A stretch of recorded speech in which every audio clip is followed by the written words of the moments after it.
क्या आपको ऐसा लग रहा है कि ये वीडियो आप पहले भी देख चुके हैं? ऐसा आपके साथ कई बार हुआ होगा। जब किसी नई जगह पहुंचते ही लगता है कि आप यहाँ तो पहले भी आ चुके हैं। ऐसा कई बार दोस्तों के बीच में बैठे हुए या किसी मुद्दे पर बात करते हुए लगता है कि बिल्कुल यही बातें पहले भी हो चुकी हैं। कब कहाँ बस ये समझ नहीं आता। आप कुछ सेकंड के लिए इस फीलिंग के बारे में सोचने की कोशिश भी करते हैं, लेकिन कोई पुराना तजुर्बा याद नहीं आता। तो गाइस, इसी फीलिंग को कहते हैं डेजा वू। तो गाइस, मैं हूं रोबिन और हम आज बात करने वाले हैं interesting fact about deja vu. So let's explore. Deja vu एक फ्रेंच भाषा का शब्द है जिसका मतलब है पहले देखा हुआ। अपने नाम से ही डेजा वू अपना काम बता रहा है। यह इंसान को एहसास दिलाता है कि जो चीज़ वह देख रहा है, बोल रहा है या महसूस कर रहा है वह उसके साथ पहले भी हो चुकी है। यह एहसास इतना शक्तिशाली होता है कि हमारा दिमाग ये समझ नहीं पाता ऐसा पहले सच में हुआ है या नहीं। डेजा वू को किसी भी बीमारी का दर्जा नहीं दिया जा सकता, क्योंकि यह किसी भी प्रकार की बीमारी न होकर एक मानसिक स्थिति है। यह किसी के साथ भी हो सकती है। आमतौर पर यह 15 से 25 साल की उम्र के लोगों के साथ होती है। हालांकि समय के साथ वैज्ञानिकों ने इसके पीछे की वजह भी ढूंढने की कोशिश की है, परंतु वो नाकामयाब रहे। डेजा वू को काफ़ी लोगों ने दिमागी बीमारी जैसे डिप्रेशन, मानसिक तनाव, मिर्गी आदि प्रकार की बीमारियों के साथ जोड़ना चाहा, जो एक वक्त के लिए सही भी साबित हुई, पर पूर्ण रूप से कोई भी बात सच नहीं हो पाई। समय के साथ डेजा वू के पीछे कई प्रकार की बातें सामने आई हैं। एक थ्योरी की माने तो डेजा वू के पीछे हमारे सपनों का बहुत बड़ा हाथ होता है। इसके मुताबिक कभी कभी हम सोने से पहले कुछ बातें सोचते हैं जो हमारे सपनों में बदल जाती है। असल ज़िंदगी में जो हम सपने देखते हैं वह हमारी निजी ज़िंदगी से काफ़ी मेल खाते हैं।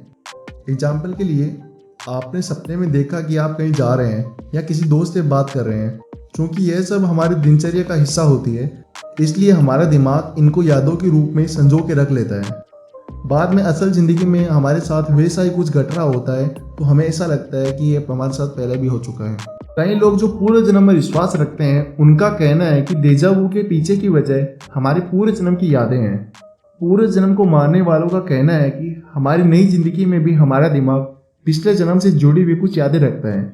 जैसे ही हम पिछले जन्म से जुड़ी हुई किसी चीज़ को देखते हैं या महसूस करते हैं तो हमें डेजा वू होता है। इसे और अच्छे से समझने के लिए हम एग्जाम्पल लेते हैं बॉलीवुड मूवीज़ का। मूवी कर्ण अर्जुन में जब दोनों लीड एक्टर के मरने के बाद जब वह अपना नया जन्म लेके अपने गांव जाते हैं तो उन्हें बार बार में अपने पिछले जन्म की यादें आती हैं। मतलब उन्हें डेजा वू होता है। लेकिन वैज्ञानिकों ने यह लगातार सिद्ध किया है कि यह गलत है। इस पूरे घटनाक्रम का वास्ता हमारे दिमाग के सोचने और यादों को संजोए रखने वाले हिस्से से है।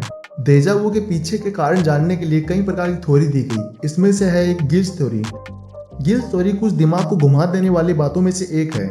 आमतौर पर डेजा वू हमारे जीवन का बहुत ही छोटा सा हादसा है जिसको हम जल्दी भूल जाते हैं। इस थ्योरी की माने तो डेजा वू असल में हमारे जीवन का बहुत ही महत्वपूर्ण हिस्सा है। इसके अनुसार डेजा वू कोई सपना नहीं बल्कि हकीकत है। कुछ धारणाओं की माने तो समय जैसा कुछ होता ही नहीं है। इसे महज जीवन को सरल बनाने के लिए बनाया गया है। समय एक छल है और डेजा वू हमें इसी से निजात दिलाता है। भूत, भविष्य, वर्तमान हम तीनों में एक साथ जीते हैं। इसलिए हमें जब डेजा वू का आभास होता है तो हमें ऐसा लगता है कि यह पहले भी हमारे साथ हो चुका है। पैरेलल यूनिवर्स की थ्योरी काफ़ी समय तक चर्चा में रही है। काफ़ी लोगों का मानना है कि अंतरिक्ष में बहुत सारे ब्रह्मांड हैं जिनके आधार पर सभी की ज़िंदगी चल रही है। इस समय हमारे ब्रह्मांड में जिस तरह हमारी ज़िंदगी चल रही है, ठीक उसी प्रकार दूसरे ब्रह्मांड में दूसरी जिंदगियाँ चल रही है। बस फ़र्क इतना है कि हमारे और उनके जीवन जीने के तरीके में थोड़ा सा अंतर होता है। इस थ्योरी को मानने वाले लोगों का कहना है कि डेजा वू हमें इसलिए एहसास होता है क्योंकि उस समय दूसरे ब्रह्मांड की और हमारी समय रेखा एक दूसरे को काटती है। इस कारण जो दूसरे ब्रह्मांड में हो चुका है वह हमें यहाँ डेजा वू के रूप में दिखाई देता है। इस थ्योरी को डेजा वू के रहस्य से काफ़ी करीबी माना जाता है, पर वैज्ञानिकों के पास इसके पक्के सबूत नहीं है। डेजा वू के दौरान हमारा दिमाग दो तरह की यादों में काम करता है। एक तो जिनका हमें पहले से ज्ञान होता है, मतलब जिसे हमने पहले कहीं देखा हुआ हो, जैसे कोई दोस्त, कोई जगह जहां हम अक्सर जाते हैं। दूसरी जिसे हमने पहले भले ही नहीं देखा हो पर उसे देखकर ऐसा महसूस होता है कि जैसे कि वह पहले भी हो चुका है। पहली स्थिति में हमारा दिमाग हमें सही जानकारी देता है क्योंकि हमने वह चीज़ पहले भी देखी हुई है और उसकी याद हमारे दिमाग में है। और दूसरी चीज़ में ऐसा नहीं होता क्योंकि हमारा दिमाग उस चीज़ को अपना सा महसूस करता है जिसकी असल में हमारे पास में कोई याद ही नहीं है। सबकॉन्शियस माइंड को भी डेजा वू का कारण माना जाता है। हमारे सबकॉन्शियस माइंड में कुछ यादें कैद रहती है जो फिर से उजागर हो सकती है।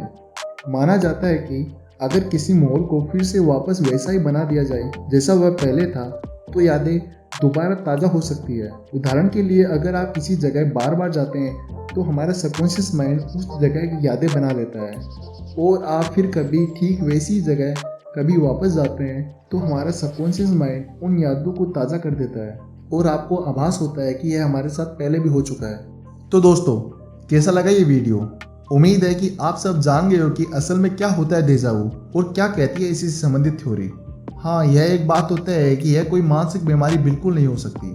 इसलिए आपने कभी डेजा वू का एहसास किया है तो घबराइए नहीं, बल्कि दूसरों को भी इसकी जानकारी दीजिए ताकि वह किसी भी प्रकार की गलतफहमी पालने की गलती ना करें।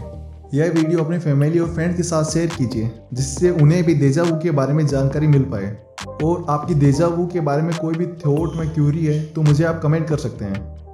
और ऐसे इंटरेस्टिंग वीडियो देखने के लिए प्लीज़ मेरा चैनल सब्सक्राइब कर दें। Thank you.